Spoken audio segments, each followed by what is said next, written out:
Welcome back to Unlimited Recaps. Today we'll be diving into a horror mystery film from 2005 titled The House of Wax. The movie starts with a woman melting wax to make face masks.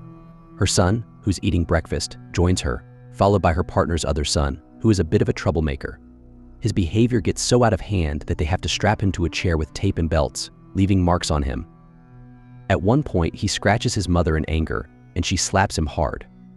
Next, we meet a group of 6 friends who are heading to a football game. On their way, they pass a sign for Trudy's House of Wax. They decide to camp out for the night, having some fun together. One of the friends is recording everything on his camera. While camping, they notice a strange smell in the forest but brush it off. Later, a truck pulls up near their camp, and the driver annoys them by shining his headlights directly at them. One of the friends, Nick, throws a bottle and breaks one of the truck's headlights, after which the driver leaves. The group then relaxes and goes to sleep. Carly, the movie's main character, wakes up in the middle of the night, sensing that someone is watching them. It turns out someone has stolen their camera and is recording them. The next morning, Wade, one of Carly's friends, discovers that his car's fan belt has been cut, possibly by the mysterious visitor from the night before. Another friend is also stressed out about the missing camera. Carly and Wade notice the same bad smell again in the forest. When they go to check it out, Carly accidentally falls into a large pit filled with dead animals, and she screams for help. Wade rushes in to save her. The pit smells terrible, and Carly is horrified to see a human hand among the remains. A strange man arrives, dumping a dead deer into the pit. Carly screams again, but the man assures them that the hand is fake, just plastic, though his creepy smile and behavior make them uneasy. He offers Carly and Wade a ride to the nearest town, where they can get the replacement fan belt. While the rest of the group heads off to watch the football game, they get caught in a traffic jam and decide to return to the campsite. Meanwhile, Carly and Wade start feeling uneasy when they notice the man they're with is holding a knife, so they quickly get out of the truck. They find themselves in an empty, eerie town with no one around. They enter a church where they meet a man named Bo, who later steps outside. Bo tells them there's a gas station nearby where they might find the fan belt they need and asks them to return in 30 minutes. As Carly and Wade walk through the town, they see a woman peeking out from one of the houses. Carly calls one of her friends and tells them to pick them up in half an hour. To kill time, they decide to explore the House of Wax even though the door says closed. Inside, they find an array of incredibly lifelike wax statues. The detail is so real, it's unsettling.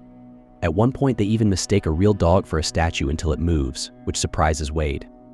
As Carly checks her reflection in a mirror, she sees someone staring at her through the window, but when Wade checks outside, there's no one there.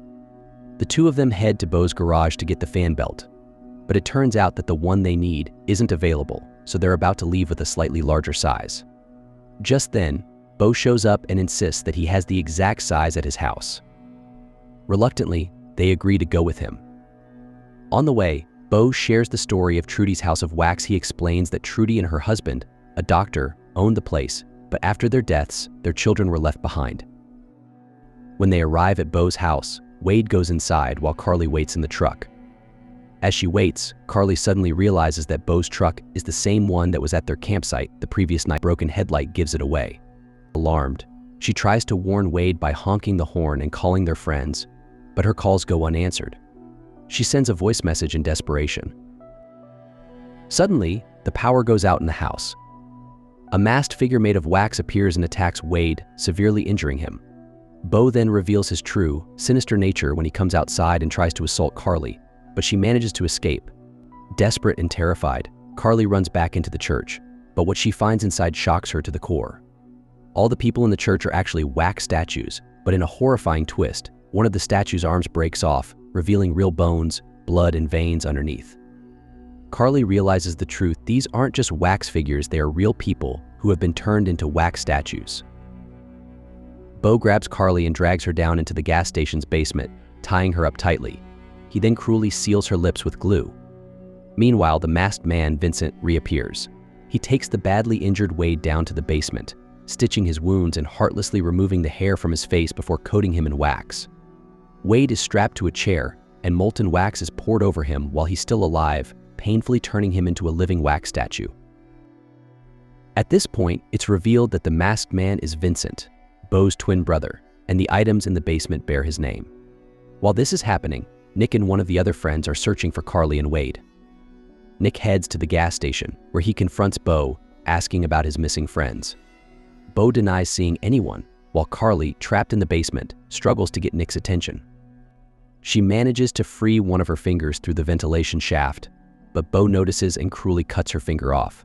Just as Nick is about to leave, Carly painfully rips her lips free and screams for him.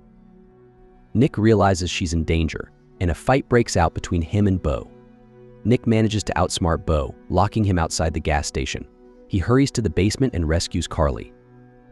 When they escape, they discover that the woman they saw earlier in the house wasn't real at all. She was another wax figure, controlled by a mechanical system to create the illusion of life, a distraction to fool visitors.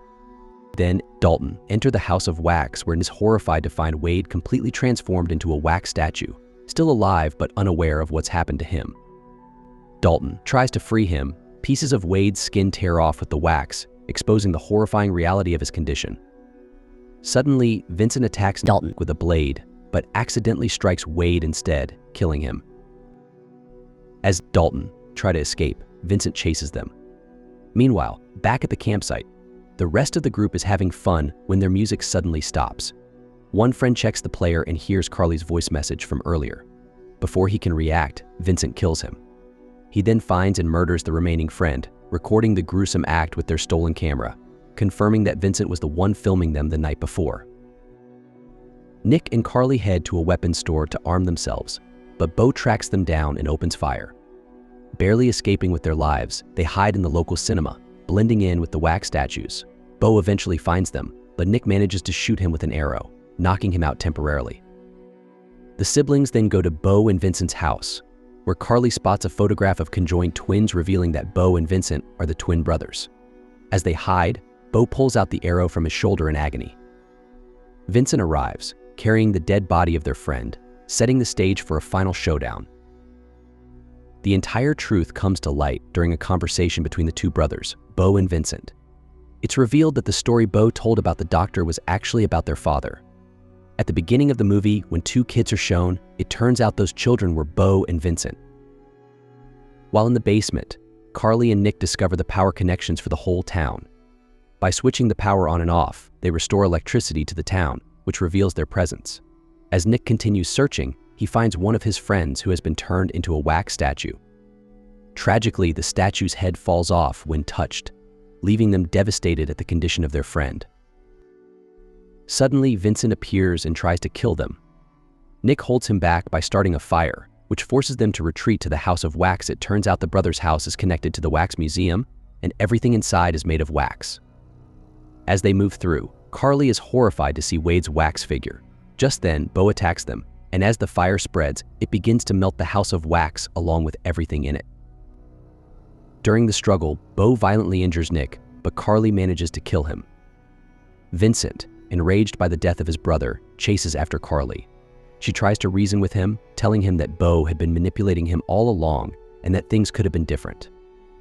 Nick arrives, and a fierce fight ensues. Vincent's disfigured face is revealed, and in the chaos, Carly stabs him with a knife she pulled from Nick's leg. Vincent falls, landing on Bo's body, and in a grim twist, the two brothers end up lying together, rejoined in death as the fire continues to spread. Nick and Carly struggle through the melting wax walls of the house and manage to escape just as the entire House of Wax collapses in flames. The next morning, police officers arrive and explain that the town had been off the map for over 10 years, with no visitors during that time. Bo and Vincent had managed to evade the authorities for years. As Nick and Carly sit in a police car, still shaken, they hold their friend's video camera as a memory of everything that happened. In a final twist, the police officer receives a call and learns that the doctor actually had 3 sons, not just Bo and Vincent. The third son is revealed to be the strange man who had initially given Carly and Nick a ride to the town. As the film closes, we see him outside, laughing with Vincent's dog. While Carly and Nick realize he's their third brother, it becomes clear that he wasn't part of the deadly game his siblings were playing. The movie ends on this unsettling note. The film wraps up with a chilling revelation that not all secrets were uncovered. While Carly and Nick manage to escape the horrific nightmare, They are left traumatized by the gruesome reality of what Bo and Vincent had done, turning living people into wax statues in their twisted version of a town frozen in time. The house, now melted to the ground, symbolizes the end of Bo and Vincent's reign of terror, but the discovery of a third brother leaves an unsettling feeling that the horrors may not be fully over. As the credits roll, the viewer is left with lingering questions. What role, if any, did the third brother play in the sinister plot? Was he a silent observer, or is he the next chapter in a terrifying legacy? The story may seem to have ended, but its eerie conclusion hints that some mysteries will remain forever buried in the wax. Please give the article a like and a comment if you liked it. Make sure to hit the channel subscribe button since I post a lot of movie recaps.